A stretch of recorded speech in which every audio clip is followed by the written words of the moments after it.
Hello and welcome to another episode of KKP's Untitled Show or Untitled KKP Show, where we talk about video games while not figuring out what to name our podcast about video games and anime and whatnot.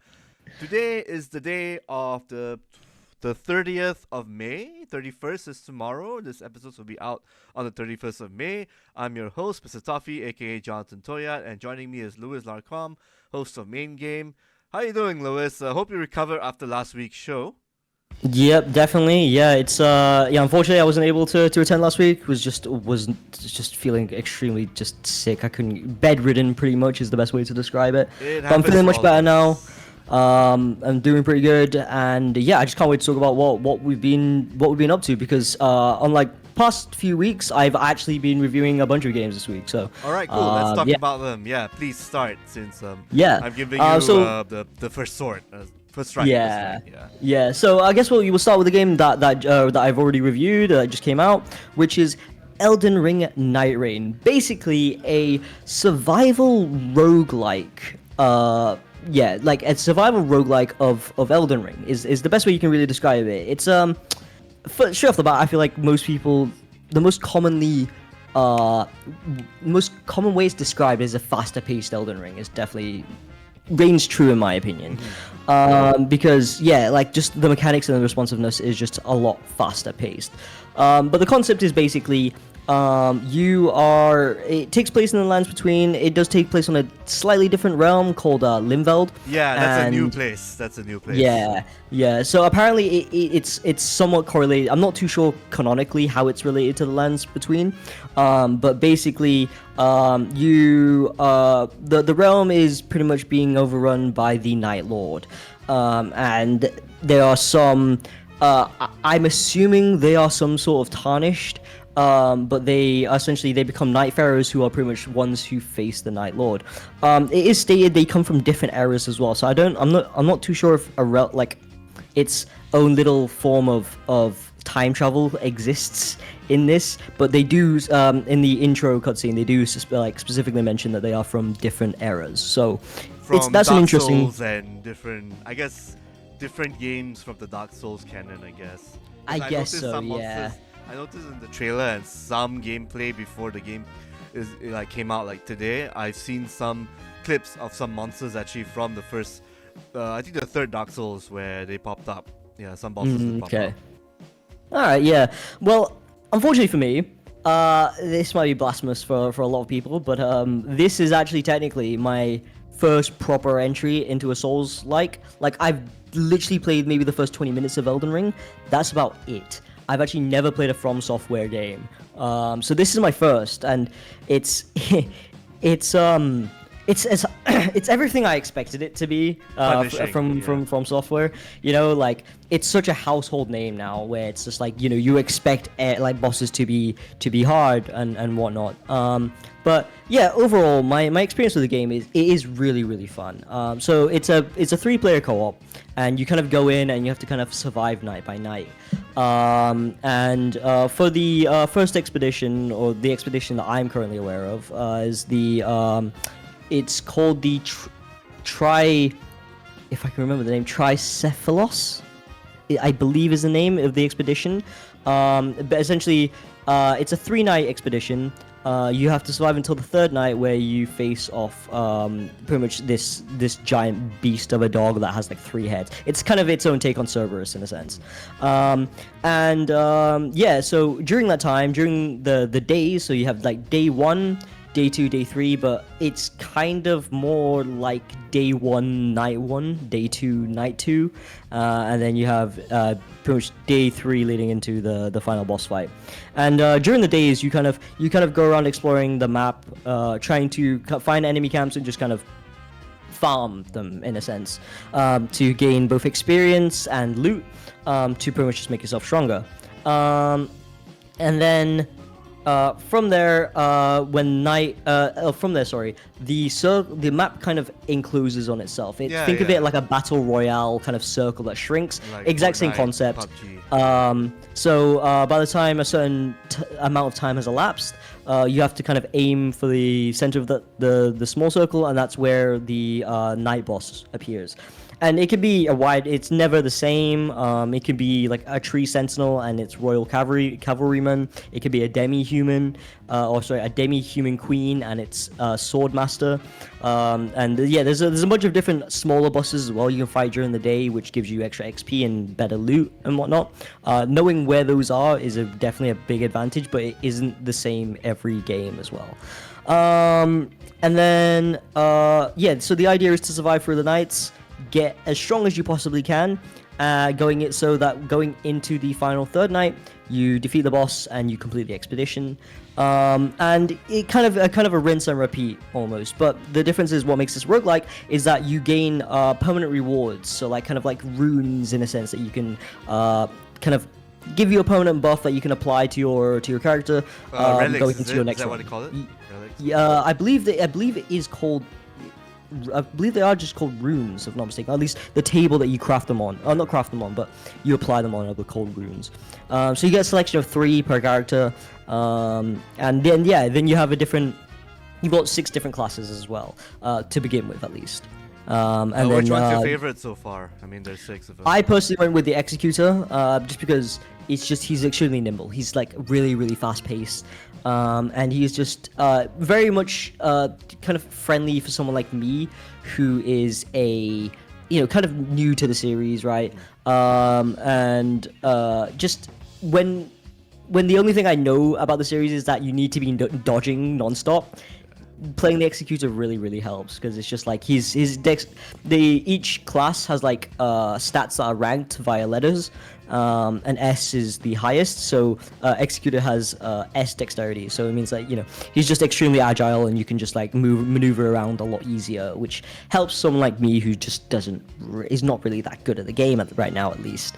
But yeah, there's other classes as well. So you got if I can remember all the names, so you got Guardian, who is like this eagle-headed kind of tall brick shithouse of a character who's kind of like a semi-tank, also kind of a bruiser as well.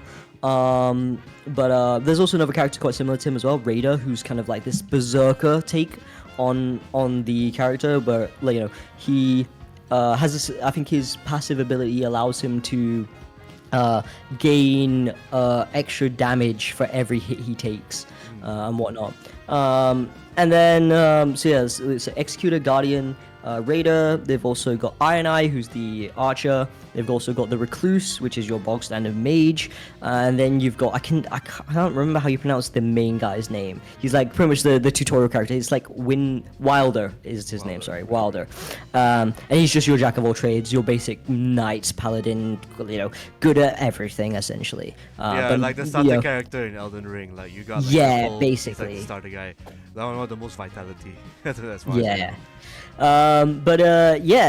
And along with these classes as well, they come with like passive abilities. They have like a secondary ability and then an ultimate as well, which is, those parts are game changers. Like I really liked Executor in particular, because he morphs into this giant dog, like chimera kind of beast. Nice. And he does a lot of damage for like maybe 5 to 8 seconds, depending on how high you level up. And then he just does a boatload of damage. And then you got like Wilder, for example, shoots. He does like a strike that does like, I think it's like, I can't remember if the damage scales per level. I'm assuming it does. But yeah, it does. He just does like a large amount of damage as well. And yeah, so like you kind of have to pick and choose these characters into kind of like a team composition, right? So you will kind of want to have a tank. You definitely want to have somebody who can who's like kind of your DPS. And then like the third can be a support. I think that's usually the most common role. So someone like a Recluse or Guardian, for example, has some abilities to heal as well. Yeah, like you definitely have to coordinate with your team, and that's something that I found, at least playing it through a couple times. So I've played it multiple times with a party of 2, but with a random third, and then also solo as well. Now playing it solo is it is a miserable experience. I'm not gonna lie. It is exactly what you expect from FromSoft game. It's extremely hard to try and it's such a slow and long process as well You need to try and like. for this kind of game, basically. Yeah, definitely. That's not to say that like you couldn't matchmake, like you could go solo into it and then just party up with two randos. You can.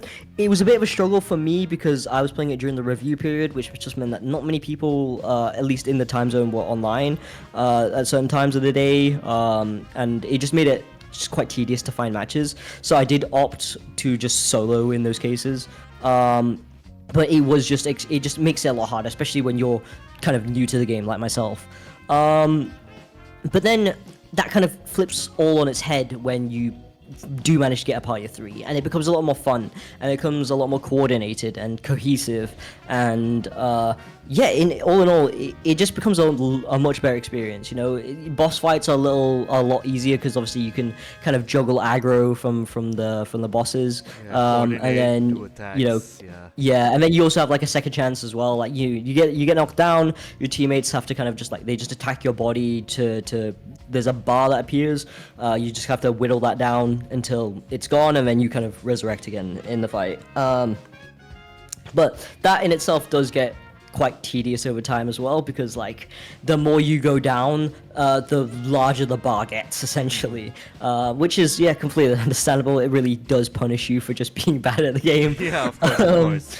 But it is a game that does require you to play through over and over again, because roguelites, they do expect you to use whatever permanent currency you have to give permanent buffs with the relics and runes you mentioned. Yeah, exactly. So if you do manage to get it all the way to the third night, it does reward you quite handsomely. I only managed to get through to the third night twice ever throughout my review, you, as a result, I lost both times as well, and as a result, you get these these runes where they have like 3 passive effects. They shape all differently. Like runes have different tiers, right? So you got like the really small runes, the medium runes, and then the big ass runes. And like the big ass runes are they have like 3 passive slots essentially that just help you in the long run. And you can sell these as well if you don't, if you could ever see yourself using them. You can sell them for currency, which you can use to buy emotes or other runes that maybe aren't so good, but like might help you, or good. They're a good placeholder for the time being.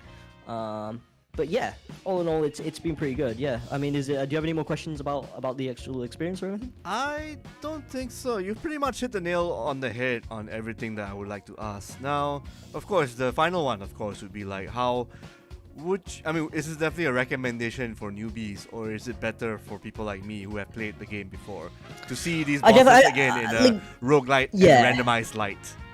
Yeah, well, I think that a big thing that always put me off from FromSoft games in general is the fact that I've never been the biggest fan of single player games. Like, I do enjoy them, and I don't have anything against them. It's just I'm a lot more amped up to go and play a multiplayer game with my friends than I am with like just a single player game by myself, and that's just a personal preference for me, right? But you said you played a lot of Skyrim, isn't that like single player games? Yeah, well that was due to just to circumstance. Like back then, I didn't have any internet, like so I could only play single player games, unfortunately. Of course. But I guess people's tastes do change, so you're more of a multiplayer guy. So I think this would be more to your liking, Elden Ring Nightreign. Yeah, yes, definitely. Because in my sense, the way I see this game is basically From Software is taking all these assets they made from Dark Souls. I guess 3 will be the recent one they did before Sekiro jumped in. And then Elden Ring Shadow of the Erdtree. I think this feels like a beta test for the upcoming game on Nintendo Switch 2, the one called Duskborn, the one we covered a while back. Yeah. So Duskborn is a multiplayer game set in the Victorian kind of period. I do feel that Elden Ring Nightreign is like From Software testing the waters of a multiplayer sort of From Software title before they really, really go hard with a original From Software first part action RPG type title with multiplayer. Yeah. So rather than creating new things from scratch, why not just use the Elden Ring name? Because it's been around for a couple of years and it's the most popular thing on earth since sliced bread. Yeah, pretty much. I mean, again, I'm not a big From Software guy. I hated Dark Souls 2 a lot. I like part 1. I hated all the King's Fields game because that's what I feel about From Software. Dark Souls is basically King's Field, but with slightly better graphics and a less shitty interface and less shitty controls. But it still feels shitty. It still makes you feel shitty in a sense. And I think Demon's Souls is like the bridge between that and Dark Souls. Dark Souls felt a bit more fair and a bit more controlled and more like Metroidvania search action kind of build, which makes me feel more rewarded to actually open up secret passageways to lead me to shortcuts to bosses. I prefer that compared to how Demon's Souls played out. Now, having said that, I think Elden Ring did the best job in making me a From Software kind of hater, like From Software games. Because that's fair. there are shortcuts that you skip certain bosses in Elden Ring. And some of the bosses, you just have to be very, very patient. I think the biggest one would be like the first guy you fight, the old man with the cane, not Mog the Blood, the other guy, Margit, the Fell Omen. Yeah. And then when you fight Godric, the dragon guy, then you feel like, okay, this is how the fights are gonna go. We gotta spend about an hour dying before you figure out how to kill the guy, and that's pretty much it. With probably the last boss being the most epic way to fight a last boss lah. But I also like the whole fact where they took the main theme of the game, they put it in the last boss fight. Yeah. But then they add in a few like extra choruses, extra singers to make extra instruments to make it a lot more epic. As if the main theme isn't epic enough, they make it more badass. Yeah. Somehow they make it even better. Yeah. I mean, the last time they did have a game was probably Double Dragon, where the main theme and your final boss theme are the same. Yeah. So having said that, I think Nightreign should have been something I would like to play. Unfortunately, I think I'll tell you why later why I couldn't, because we got extra codes. So thanks Bandai Namco SCA. Yeah. Unfortunately, I couldn't use one of them because I had a lot of work on my hands. But generally, for someone like me, I think this might be something I might want to pick up in the future. But maybe you got any more final words before you move on to your next game? Or well, I mean, it's been, honestly, I went into this game kind of skeptical just because I knew how much it was going to kind of it could hurt me to play it, because I know as fun as praised as Elden Ring as an IP is, I know how hard it is. And I was worried about how hard it was going to be going in, but I think I was definitely worrying about nothing. So, for someone who hasn't really got much experience with From Software games, I definitely, if you have friends who are just as passionate to get into the game as you are, or just as willing to give it a try, I definitely do recommend it, because if you're surrounded by people who kind of match your same energy, it makes the game 10 times more fun. It really does. And it's just like, just being able to just coordinate with your friends, and they somehow kind of scratch that itch for me, where when you match, when you're kind of, you and your team are on the same page, and you defeat a boss cohesively and fluidly, almost kind of like you're speaking to each other telepathically without comms and stuff like that. It's such a great and satisfying feeling, and I feel like From Software has hit the nail on the head, at least when it comes to the satisfaction of defeating a boss in a multiplayer setting. So I think my advice for you is probably, I think Elden Ring should be pretty cheap to buy right now. That's something that you might want to jump into in the future. Like, not just play 20 minutes of it, mind you. At least get through some of the bosses. There's so many ways to make your builds. I think my other advice is, I think the Blood Katana build still works. I mean, in the early stages, where bleed damage is still pretty king, despite the fact that From Software is nerfing it to high hell since the beginning of the game. And plus, they made some battles a bit more bearable throughout the updates, so you'll probably have a better time with Elden Ring than I did back when it launched a couple of years ago, so you should be fine. Yes, these bosses will be challenging, but they are defeatable, and it gives you a really good sense of good feeling to beat them when you outsmart some of these bosses here and there. And plus, there is a summon sign that you can use in Elden Ring, where you can have another person help you out during a boss fight. I mean, you have to keep in mind that they'll die really quick. I mean, about a little bit, but they will die eventually. But if you can find a way to damage the boss quicker, you have all the tools, you can access it, and you can spend a lot of time leveling up and exploring other areas and crevasses and spots here and there to get better weapons to kill the bosses who are giving you a hard time. Yeah. So trust me when I say it's worth playing up to the end and all that.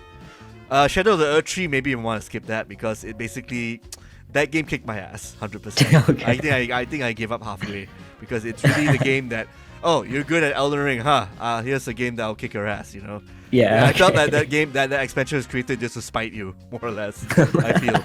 So Elden Ring base game, definitely 10 out of 10. So that's something that you gotta play because as time goes by, I've known a lot of people. Hell, even my ex, who I used to date a couple of years back, she just got into Elden Ring and she somehow managed to finish that. So that, and this is the same person who couldn't play fucking Mega Man X the first time proper. So you tell me, maybe Elden Ring is that one game that kind of makes you want to be a better gamer, or and all that.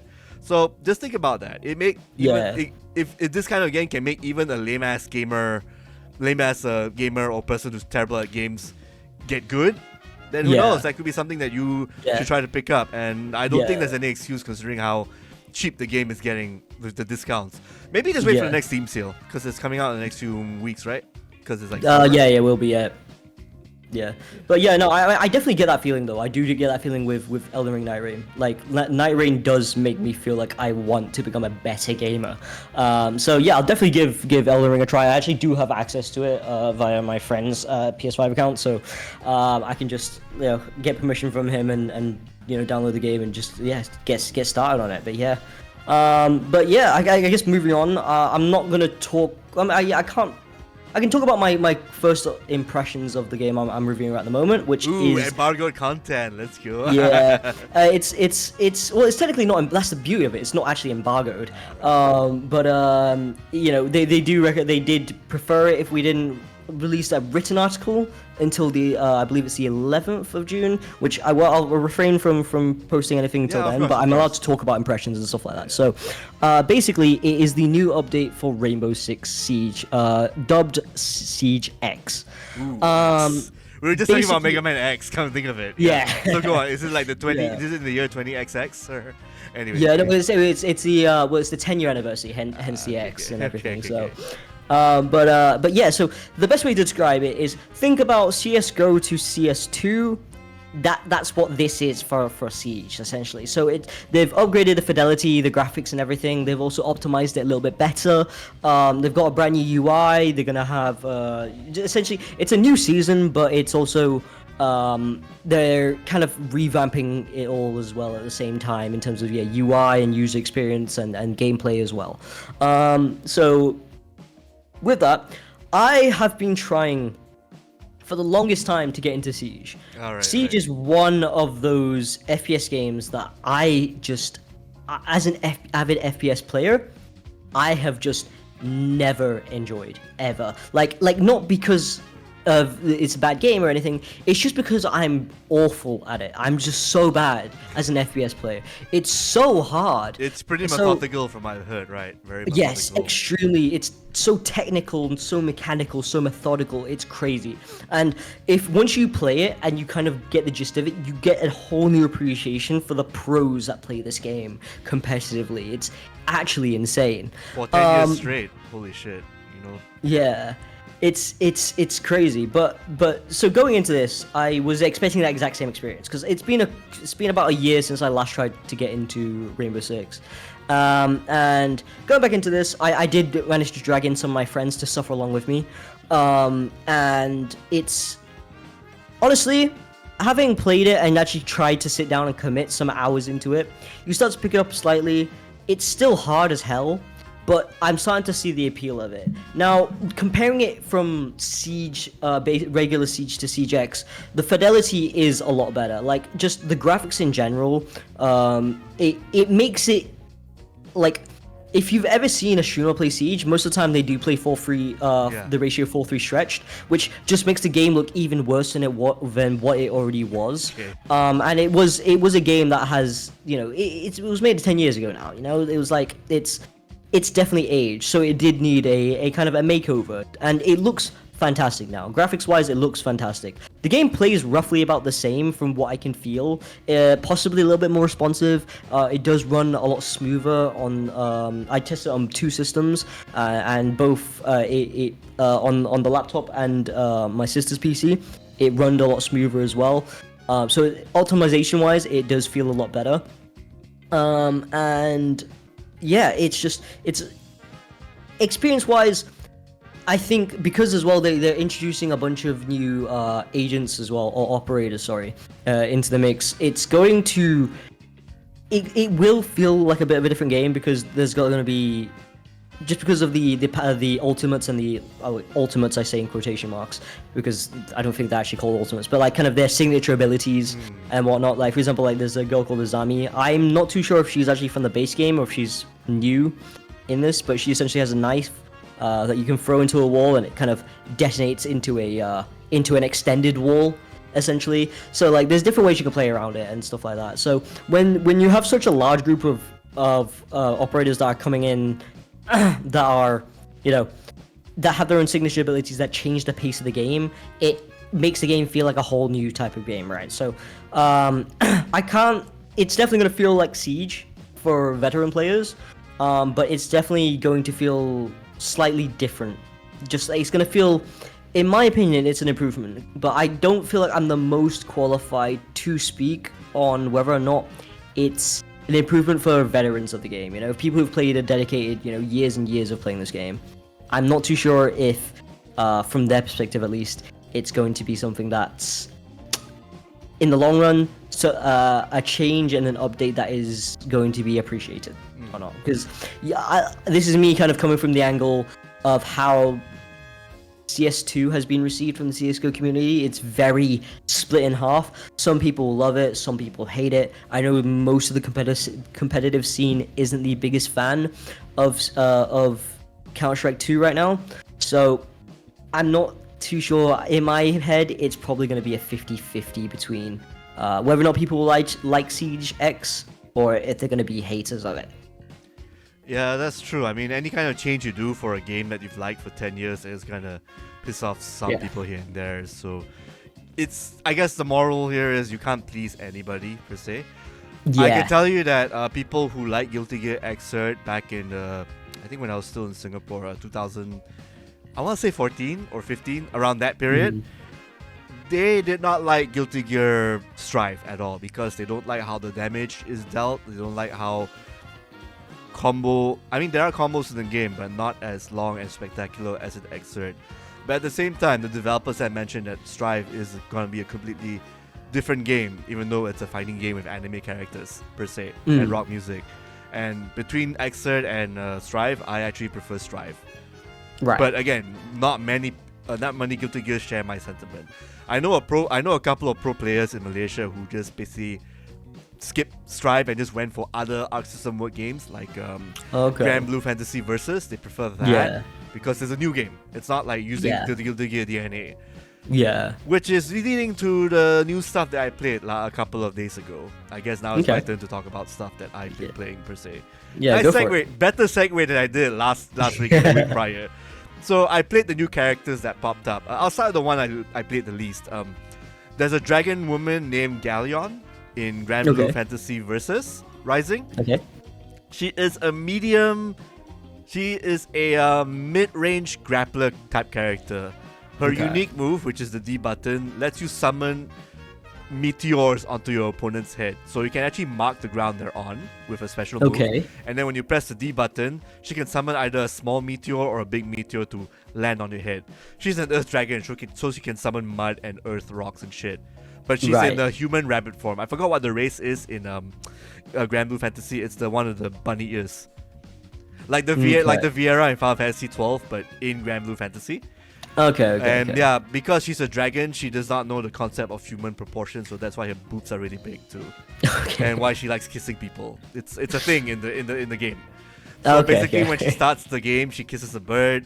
When she talks to some of the more flirtatious characters in the game, she tells you, hey, could you teach me how to seduce someone, or could you teach me how to kiss people and whatnot if I beat you? She has these funny bits of dialogue here and there. So, but she, as a character, she is interesting because she has grapple moves.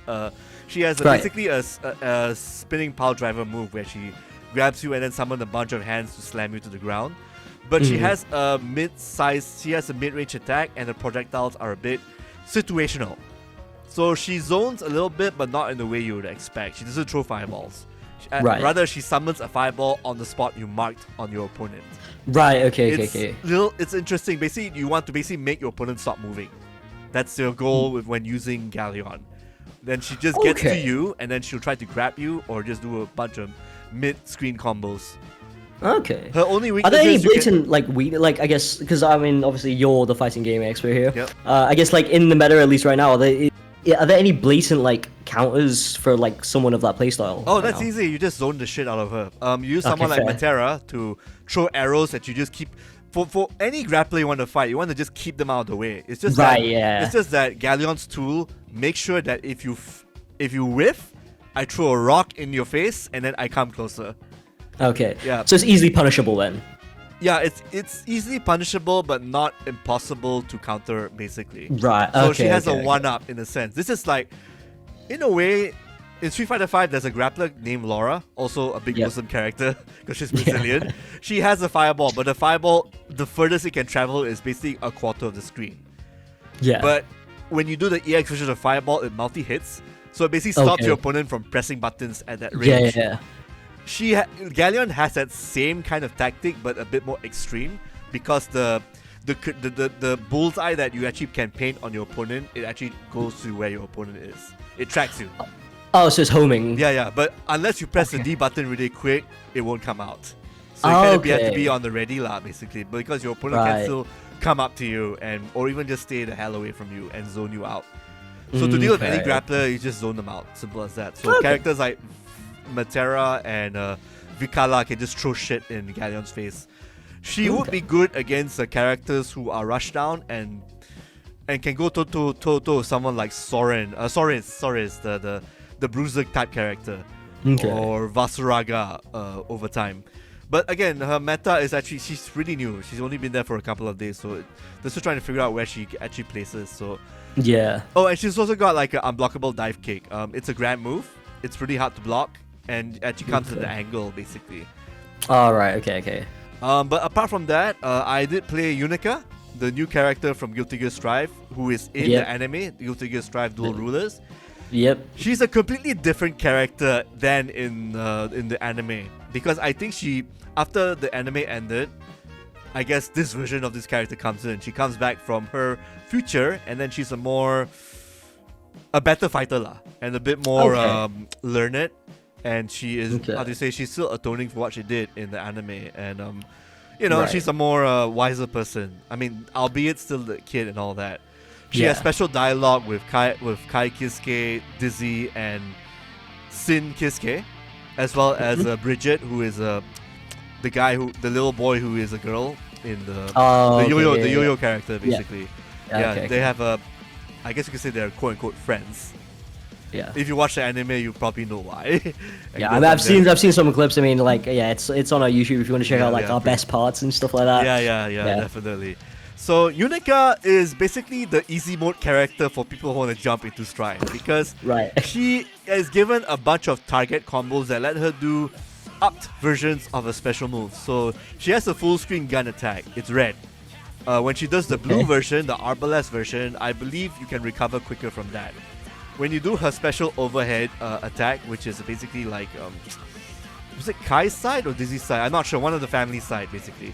She has an overhead sword attack, which can be hard to react to. When you do the red version, it's you can punish that. But if you do if you can do the blue version, then you are at an advantage and you can actually act first. Or you can just block whatever attack your opponent throws after the overhead. So to do the blue version of the attack, you either put it in as part of your string of combos, your target combos, or just press forward and high slash, where she does a charge move. And then any attack she does will be blue. So basically press forward, HS, and then another input to do the blue version of the move, called Arbalest. Arbalest mode. To be good at this character, you just gotta figure out what's the best time to use the red move or the blue version of the move. Right, so you have to be really like thinking on your toes and like I'm assuming I mean obviously this is the same with most fighting games, but you have to have like a really good understanding in the moment of like whether or not your frame advantage is good enough or not. Yeah, but the cool thing about Unica is she has very good range. So even at mid screen, you can just basically do a 2-hit combo that hits low, and then you can just follow up with another combo if you can get close enough. Okay. Yeah. So basically, she Okay. has reach. She is I guess she is just easy to play. I mean, I actually won a bunch of online play with Unica because I was just pressing buttons and hoping for the best, and it really works out because the target Right. combo is automatic, and I don't think the opponents have Oh, figured out how it works. I mean, granted, I can still get my ass kicked by a really, really high tier player, like probably Yeah. like level 8, 9, 10 on the tower. But Uh-huh. when I'm in the open field, I can fight characters who are like high skill ceiling, low skill ceiling. They don't know what's Right. coming with Unica. They die really quick because they don't know what the follow-ups are for Unica's Yeah, okay. chain combos and whatnot. And and plus and when all else fails, you can basically just zone your opponent by using her projectile move, which hits full screen, by the way. It's full screen Damn. attack. It's crazy. She also has this really cool super where basically she just launches you in the air, and she does a bunch of extra hits with her hair all down, like Super Saiyan stuff. Except instead of like her hair gelled up, it's like laid down, like she just grew a long ass hair basically, and just sword snatches you in the air and then hits you to the ground. Of course, the conditions are you need to have like an extra gauge of tension, and your life needs to be like basically 1/4. Like you need to be at critical health to pull off this move. But Yeah. but it's easy to follow up. That's the thing. So if you just do a high slash and another slash, you can follow it up with this overdrive, and you can. It's called weapons free, by the way. You can do okay. overdrive, and she'll do the launching attack. You just do a bunch of like you just chain attacks with like a la Das Loop, and then you just follow it up using another bar of tension to do the finisher, which deals Okay. a lot more damage. So that's basically like 3/4 of your opponent's life gone if you manage to land that. Yeah. But of course, the conditions are slightly higher because you need 2 bars of tension, and to do both the starter and the ender of that combo, of that super move. And then you need to have low life as well. Okay, So okay. even if you're at low life, you can still use that as your Hail Mary. But generally, Right. she has all the tools to make her like a top tier character. I suspect this character is going to be used a lot because of how easy it is to use. Like her only drawback is she is slow for a mid-sized character. You compare that to Okay. Soul Bad Guy and Kai Kiske, they're faster. Sin Okay, Kiske is yeah. faster. Granted he's a rush out character, but he is faster than his sister. But Unica herself has a full screen projectile, and most of her moves can hit you from mid-range away. So Yeah. I don't see much of a problem unless you are just whiffing buttons. Yeah, some of okay, her okay. attacks, when they whiff, you can punish them, especially if you're a mid-range character like Testament or Potemkin. I mean Potemkin, it's easy for me to punish Unica if she whiffs. If. Okay, okay. So you gotta be careful because sometimes what she actually might whiff can end up as a combo too. So that's the thing you gotta be careful Ooh. with. So you Okay, gotta, so she has that safety net to fall back on. Okay, I understand. what some you mean safe now, moves. yeah. I mean, not all of them are safe, but some Yeah, can yeah. be safe. So basically, that's Unica in a nutshell. A really good character for beginners to get into. I Okay. mean, granted, it would be nice for her to appear earlier, but I think because they want to actually tie her with the new anime, With the yeah, which yeah. is out. I think all 8 episodes are out. You can wrap it up. It's 30 minutes per episode. It's really worth watching, basically. Okay. I mean, I guess I could also review the show, in a sense. It's Yeah, yeah. If you want to, yeah. it's fun to watch. A lot of action scenes, a lot of like nice static stuff, and a lot of callbacks to Guilty Gear, the series. But they don't explain all of it. So if you're jumping into this after Strive, you're gonna get confused by a lot of characters in development. Like there's a guy named Dr. Paradigm who is more relevant about talking about the backyard and in the Gear universe because he was in Xrd and he was in Guilty Gear 2 Overture, which is the Okay. multiplayer. It's like a MOBA style title, action title, except Okay. it sucks. But anyway, Guilty Gear Dual Rulers can get confusing for people who just watching it after Strive Right. because it uses a lot of lore from the previous games, especially the fact that how Kai and Dizzy got married, and the fact that Soul Bad Guy is actually the grandfather of Dizzy. through story means in Guilty Gear and Guilty Gear X, Midnight Carnival, and all the older games. It's all explained there. But to make your life easier, there's a video from this content creator called Wooly Versus, who created Lorepedia Guilty Gear. So I suggest you, if you want to know more about Guilty Gear's backstory, just type Guilty Gear lore Wooly Versus. Okay. As in Wooly. I hope I didn't spell it.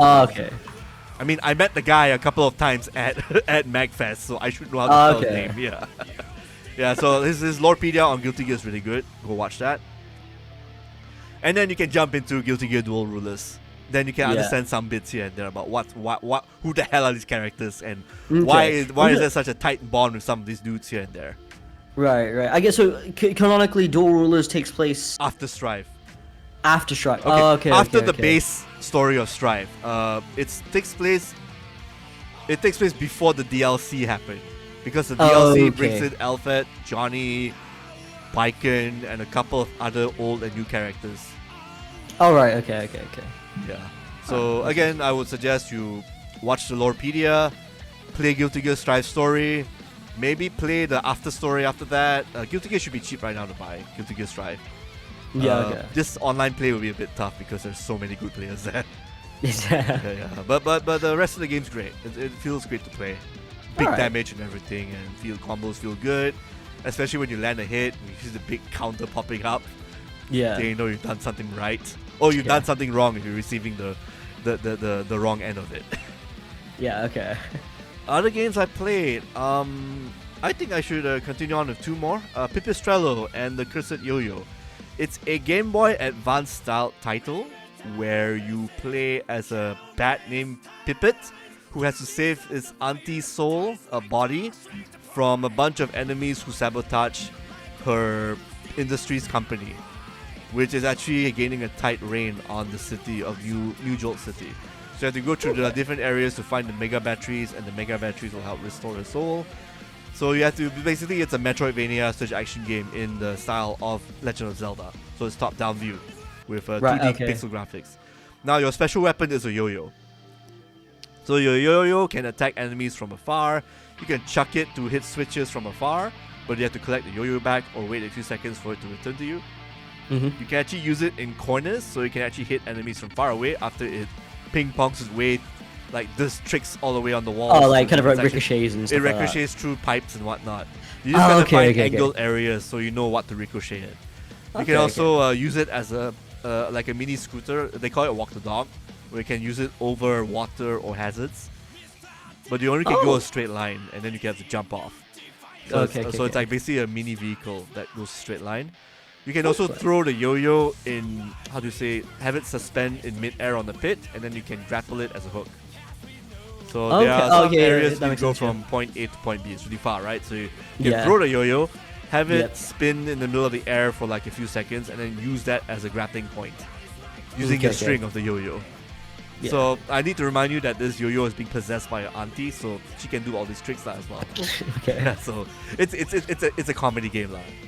But there is some levity and some morals to be learned, because your main character Pipit is a vagabond type character who asks money from the auntie regularly as pocket money lah. Right. But she wants to get away from the family business because, as you find out throughout the story, it is a little crooked, and the enemies who fight her may be in the wrong, but they feel justified in attacking her lah. So the story gets more developed over time over there. Okay. But I really enjoyed this game a lot because I do like playing these kind of Game Boy Advance titles, but in PC indie game form in 2020, now Year of the Lord 2025, because they do the controls feel good. I like the music, which is done by Yoko Shimomura, by the way, legendary composer for Kingdom Hearts. Yeah, really awesome stuff. I don't like the main theme, but I like the rest of the soundtrack. The rest of the soundtrack's great. I'm not a fan of the theme because it felt a bit too corny for me, but the rest of the music is great.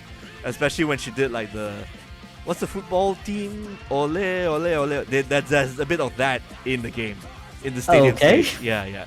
It's a remix now, of course. I mean, yeah. I'm sure it's a copyrighted song, so they gotta find some way to remix it to make it sound like a stadium song that's chanted by crowds, but in a different light, of course, in a different kind of composition. So I love it. I love it. Also, upgrades are done a little differently. So when you go to this character, one of your cousins, you basically go into contract for this power up. Like, let's just say it gives you a buff to your charge attacks. You will be given a depth, and you'll be given a debuff, like maybe 1 less life. So maybe instead of having 3 hearts, you get 2. So once you settle the depths by killing enemies and getting coin, you settle the depth, you go back to your base anytime you want, and then you clear the depth, you get the power up, and all your debuffs are gone. So that's a way to level up in the game, per se. Okay. I mean, yes, you can still find power ups in different spots in the game.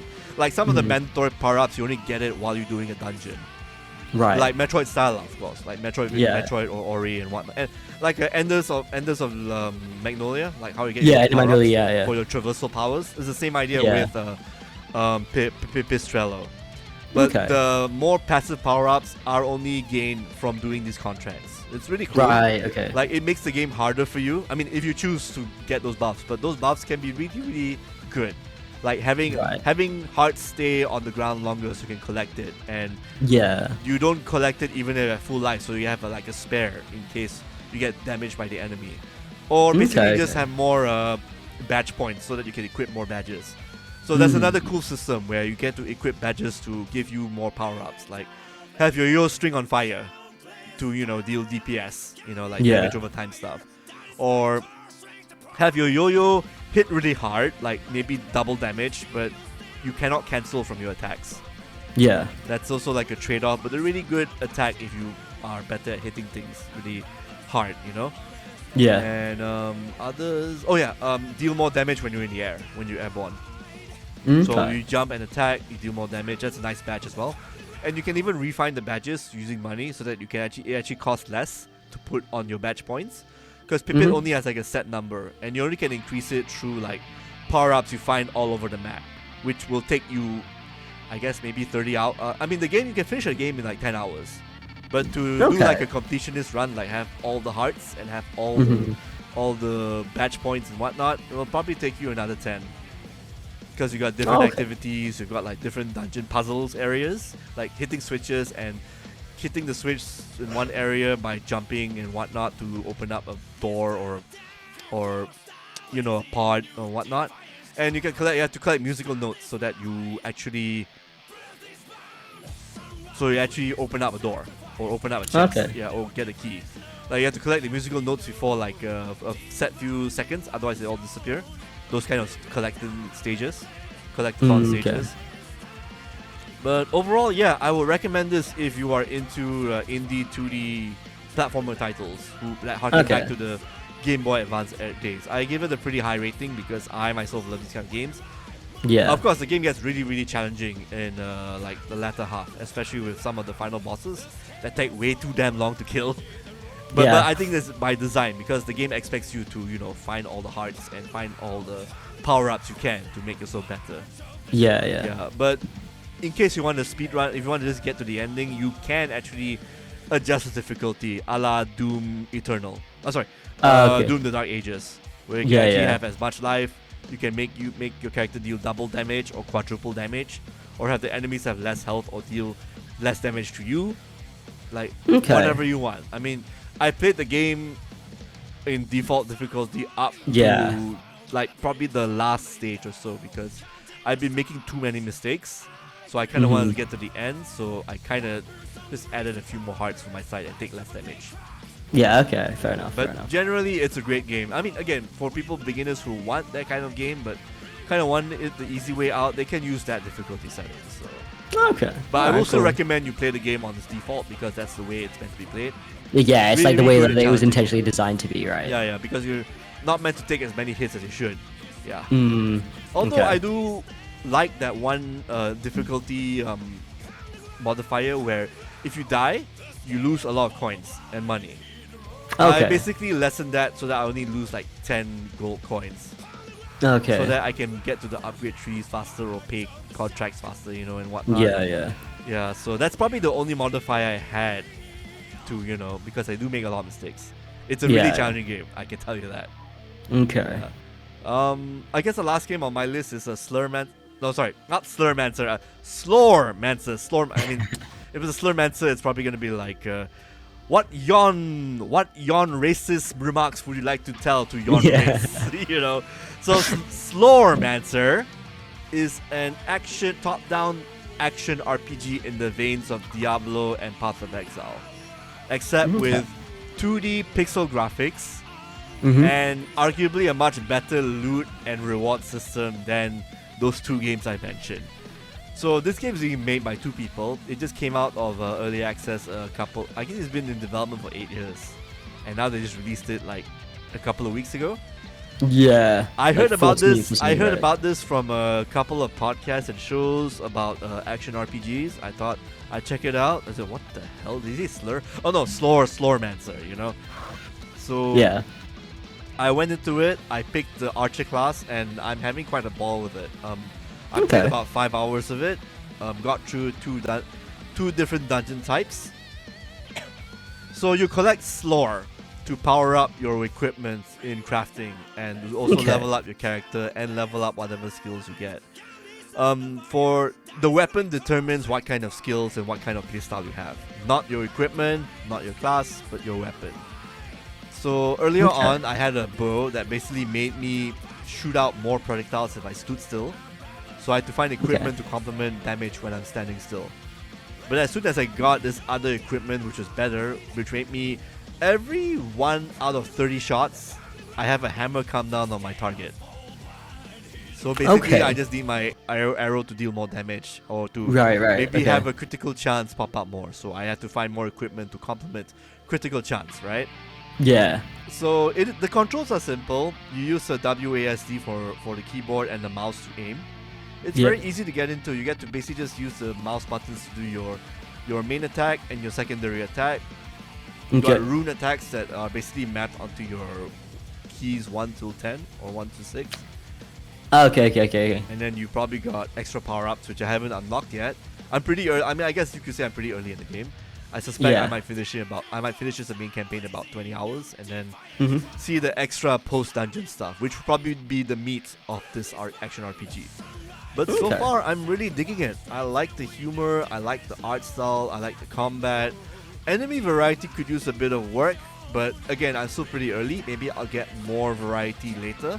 I've been fighting skeletons, zombies, undead knights, and spiders so far.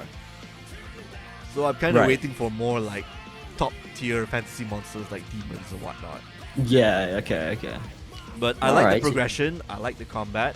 I like the fact that all the weapons that you find have different, not just legendaries, these are just common equipment you get by just killing monsters. They have different abilities. I mean, obviously the higher tier legendaries are harder to drop, but they will drop. And I even got like a legendary item in my when I was in level 4, level 5. So it's very, very random, which is how it is for these kind of games. Like does it scale as well? Like do the items scale like a legendary that you get level 4? It doesn't really compare to anything at like level 10, right? It will scale to your current level. So if you're at level 10, so same as Diablo. Yeah, same as Diablo. Like whatever drops will match your level. So it makes more sense to go to a high end like a dedicated drop enemy when you're at the max level possible, so that more level 60 items pop up for you. Yeah, okay. Yeah. But if you find a legendary, it can last you until you're 10 levels or 20 levels above lah. Because those legendaries, they sell for a lot in the game, and they give like nice perks per se, like boost up your crit chance significantly, or make you shoot more stuff. Definitely. Yeah. Okay. But for the most parts, I'm loving the game. In fact, if let's just say I am not playing any, I mean, I have a lot of games under embargo that I can only talk about maybe next week after Summer Games Festival. Yeah. And I kind of want to just play Slurmancer. Sorry, Slormancer. I don't know why. What is wrong with me? I just want to go back to play Slormancer because I just want to see how far I can go. Yeah. And it's also the perfect podcasting game. So if you're listening to something like the two office ladies talking to each other, you know, on the set of The Office, they have their own podcast, and you want to go through all 200 episodes, that would be the perfect game for you. Or the same with Diablo 4 lah, but you know. Diablo 4, I'm kind of done with it for now until the next season, so I think Slormancer would be the game that you might want fill to that play. void. Yeah, pretty much. Yeah. Yeah. Alright. I think that is it for games on my side. That Pipistrello, definitely a high recommendation. Elden Ring, Nightreign, also a high recommendation as well. Yeah, definitely. Yeah. So maybe we'll get into some news before we wrap up the segment, because we talked about a lot of games, yo. Yeah, we did. Yeah, I think this is probably the most we've talked about like games we've been reviewing. Yeah. Throughout all the episodes. I think it's okay just to go through this. Like maybe we'll just pick like one piece of news and then we just head on, because I think the newsletter will cover everything else we talked. So maybe you start. What will be your top news? Yeah, I guess my favorite news is I'm definitely looking forward to as well, is that news that Cyberpunk 2 is finally in pre-production. It's out of concept hell and it started. Development's already started already. So this came out literally, I believe it was yesterday, or it would have been early morning yesterday for us. Yeah. Essentially, it was under wraps, kind of just its concept was being developed under the name Project Orion, it's essentially, obviously because it's in pre-production, a lot is kept under wraps about it. Okay. But it's suspected that it's going to be in a new city, and kind of just like with obviously new upgrades and whatnot. We can't really speculate anything much on it, other than because there's not really been any like leaks or anything. News did come out though that they at least Cyberpunk 2077 is making its way onto the Switch 2 allegedly, which that's gonna be great. Hopefully it won't be as janky as it was when it first released on other consoles. But I think with that news coming out, I think it's reasonable to kind of make out a prediction that they're going to try and aim for this next Cyberpunk to also release on Nintendo Switch 2, which means that it's going to have to be very well optimized as well. So hopefully, when this does release, it won't receive the same backlash it did when it first came out. Of course, So obviously, it's a very low bar that is set for them, and I wouldn't, it's at the end of the day, it's CD Projekt Red, like they came out with Cyberpunk 2077, but they also did the Witcher series as well. So it's like they've done both good and bad, and they've obviously kind of made amends with Cyberpunk 2077 with obviously Phantom Liberty being an absolutely amazing DLC and the anime as well. Yeah, and obviously over the years they've patched things up and they've actually made the game playable as well, the base game playable. So I have high hopes. Will it be as big? It definitely won't be as big of a release as GTA 6 for example. But it's definitely something that I'm looking forward to, because as somebody who does enjoy role-playing games, like open world role-playing games like Cyberpunk and the Elder Scrolls and whatnot, Cyberpunk is definitely a game that I think that it scratches that a different itch. If you're not craving for the medieval and you're literally craving for what's in the title, the cyberpunk aesthetic, then I'm definitely looking forward to this. But do you have any thoughts on this? Yeah, actually, they're gonna probably need to have this out after Witcher 4, that's for sure, because that was what definitely. They announced first. Yes. But they are gonna obviously I think right now, I believe CD Projekt might be in that same tier as Blizzard pre-rape and all that, and pre-sexual harassment, and Rockstar Games, where they can take their sweet time doing whatever they want with these two games after the lesson we've learned from Cyberpunk 2077 base game. Yeah. And I guess thanks to the windfall that is the Cyberpunk anime and also Phantom Liberty, I think a CD Projekt would be in the right to take their time with the game they make, Witcher 4 and of course Cyberpunk 2. So is it gonna be 2077 Part 2, or is it gonna be Cyberpunk 2-077? I never thought of it like that. That would have been that's actually pretty cool. Yeah. Or maybe Cyberpunk 2077 The Power of 2. Yeah, maybe. Cool. Yeah. And that was actually the light of my upper to my spotlight actually going off, because apparently I did charge it today. So oh well. So at least this is the part where the room is telling me, please stop working, John. Okay, I will trade you one piece of news before we wrap up our really packed show. So, Persona 4 Remake is happening.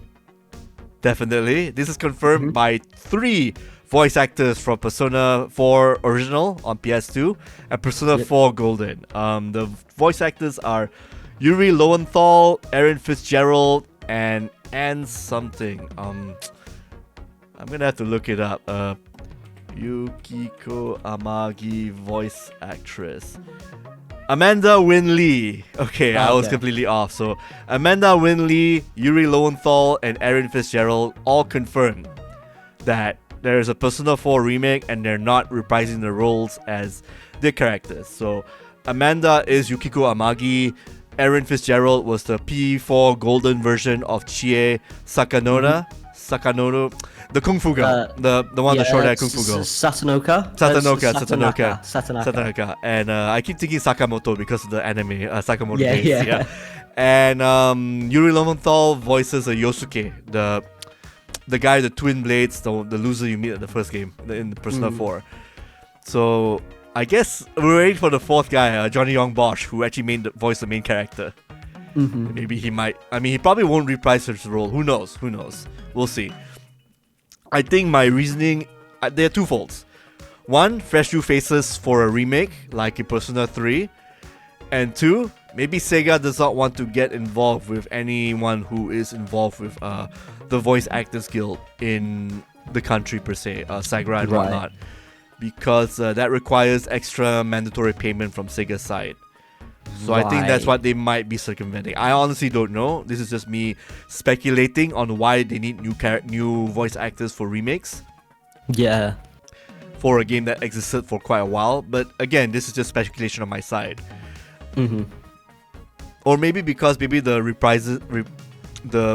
reprising characters might probably want to ask for more money, given how... Because Yuri Lowenthal is still getting money from being Spider-Man and other characters in different shows in there. So that's pretty much my reasoning per se. I mean, do you have any thoughts about voice acting?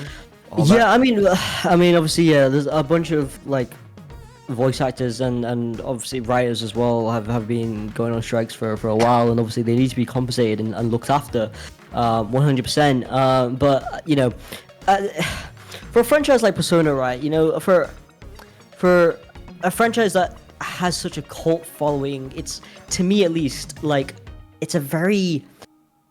For someone looking from the outside looking in, it seems like Tiga's kind of playing a dangerous game in like, kind of, you know, not bringing back fan favorite voices and whatnot. But then also, you mentioned just now, for the Persona 3 remake, they recasted it, did they? The Persona 3 remake, they recast everyone. Okay, so I guess if they have a track record of this as well, then it's like, it does make it a little bit harder to argue that as well. Like, maybe, they do want to bring in new faces and whatnot. You know, at least give new faces, devil's advocate. Give new faces a chance. I mean, that's also one way to look at it. You give new voice actors a chance to shine in already established awesome roles. Like, I guess one comparison would be like A Star Is Born, a movie that has been remade so many times. I mean, I wouldn't want to bring Christoph Christopherson for the 3rd movie. Instead, I would recast someone new. That's why they have like the raccoon from Guardians of the Galaxy, Bradley Cooper. Bradley Cooper, yes, and Lady Gaga. Instead of like recasting Barbara Streisand and other actors in maybe as a cameo, but that's about it. So I think they're just going for that mentality. But as the games industry is, finding a cheaper way has always been the way to do things in a business. So there is that bit of the stench there. I mean, as much as I want to look at the bright side of things. Yeah, but at the same time as well, I mean, I like from the news posts as well, like a lot of people are quoting Aaron Fitzgerald's Blue Sky account, and literally in his name it's like Aaron Fitzgerald still on strike as well. So like, probably it could also be the fact that, you know, maybe they don't want to be working, they still want to be like, you know, be on strike because they still don't think that their stance has been recognized properly as well. Union based stuff basically, which is also important to protect. Workers' rights and everything. But at the same time, they do seem pretty broken up about it as well. Like it does sound like these guys would be willing to come back, like Offer Strike to be in the remake as well. Yeah. So it really just leaves you with no other room other than to just speculate. To be honest, it's very much like you have to be in it to know what's really happening. But at least we know that a Persona 4 remake is in the works. Allegedly for now, until Sega says something. Yeah. Which, they might announce it at Summer Games Festival in a couple of weeks. Yeah. Or next week, in fact. Yeah, literally next week, Yeah. Okay, and I guess that's what we'll be doing next week, covering that and playing through our embargo titles, more or less. Yeah, I mean, I do have. I can talk about this because it does release next week, but it's I will be attending a media screening for House of Train Dragon, so I look forward to that. Yeah. You did watch the original, right? So. Yeah, definitely. I mean, House of Train Dragons, but I think definitely has to be up there as like one of my favorite animated films of all time. So definitely looking forward to that. And but yeah, other than that, we've just got. It's just that time of year again. It's summer gaming, so big news comes out.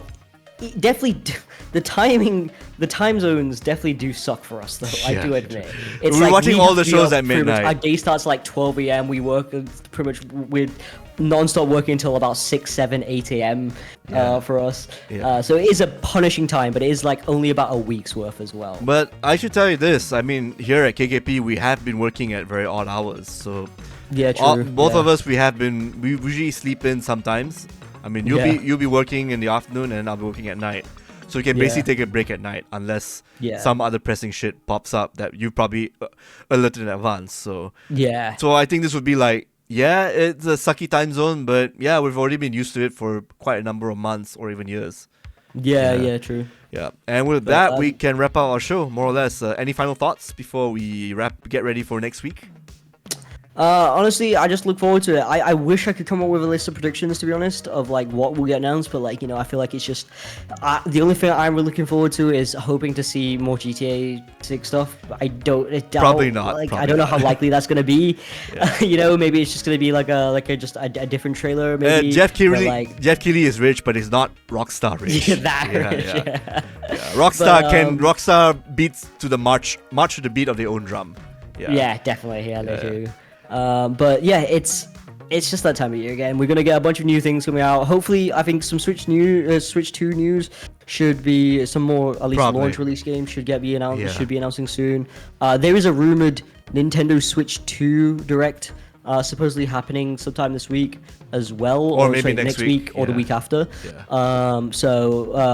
Hopefully that should announce some more games. Even though there's already a boatload of launch titles that are coming out, some old, some new. But hopefully we get to see some more classics come back as well. And looking forward to it. Yeah, I'm actually happy with what we've got so far. Oh, I should also mention, I played our possible game of the year, Claire Obscure Expedition 33. Yep. Has sold 3.3 million copies within 33 days. So serendipitous. Kind of news, honestly, per se. Good job. That's insane. Good job to get those numbers. 3.3 million on the 33rd day since launch. Bro, good shit right there. I wonder if anything, not like anything shady could have happened, but it's just like, I wonder if they really were aiming for that, like. It's a huge coincidence, but they're sales on certain platforms so that they could get like hit that, or like try to maximize sales so they could hit that target. Or the French developers there are probably having a shit-eating grin right now, knowing those numbers and all that. Especially for a debut title, man. Good fucking job, honestly. Good job, and a lovely game on my side. I wouldn't mind replaying New Game Plus, definitely, when I can find some free time. But I guess I have no predictions whatsoever that's ready, unless it's like a Bloodborne 2. I mean, again, I probably want to see more Ninja Gaiden 4 gameplay. That's it. I just want to see if there's a release date for that. That's probably one of my more anticipated titles. That's pretty much it. I mean, Nintendo Switch 2 is like, we're only getting it on July, so I'm probably gonna get that on July. And I mean, the games I do want to play is probably that Donkey Kong game, but. Because I'm not gonna fucking pay that much for a Mario Kart game, dude. Maybe as a bundle, but not as a single game. So this is the way it goes. But All right, that's it. We will see everyone here who's tuning into the show next week again. I'm not sure how that's gonna work though. Maybe we might do it late night or just before a stream, or maybe after a stream. We can probably talk more about that in the next few days anyway. Like we'll just think of. Yeah, I'm trying to think. Wait, let me just double check. That will be. I made a feature on that, so we can always look it up later. Yeah, so well, Summer Game Fest happens pretty much like kind of the next morning after the recordings, next week's recording at least. So we could just do that on the like after the show. How about that? Yeah, I I'm think good with that. best. I mean, I guess we can kind of just talk about, I guess, yeah, what happened, what our favorite reveals from Summer Game Fest. That sounds good, right? Yeah, that's good. That's good. I mean, that'll actually cut us some work too. That's for sure, right? Actually, we can yeah, write a as little well. bit, put the video, we're done. Yeah. Okay. Yeah. All right, and with that, we're signing out. Thank you so much for tuning into the show. Do subscribe to our website and channel, Kakuchopurei.com, Kakuchopurei on YouTube. Like, subscribe, hit that ding dong button for notifications and whatnot. Check out our current content that we have right now. Guilty Gear stuff, Doom, The Dark Ages, and a couple of guides here and there. And that's pretty much it. And of course, we're going to have our Summer Games Festival and other nonsense games wrapped up per se. We'll probably have a big list of games we'll talk about. Maybe we'll just soak it in after like an hour or two of fact-checking and whatnot. Then we'll probably talk about the show. Yeah. Yeah, good stuff. All right, and we'll see you everybody next week. Bye-bye. Bye-bye.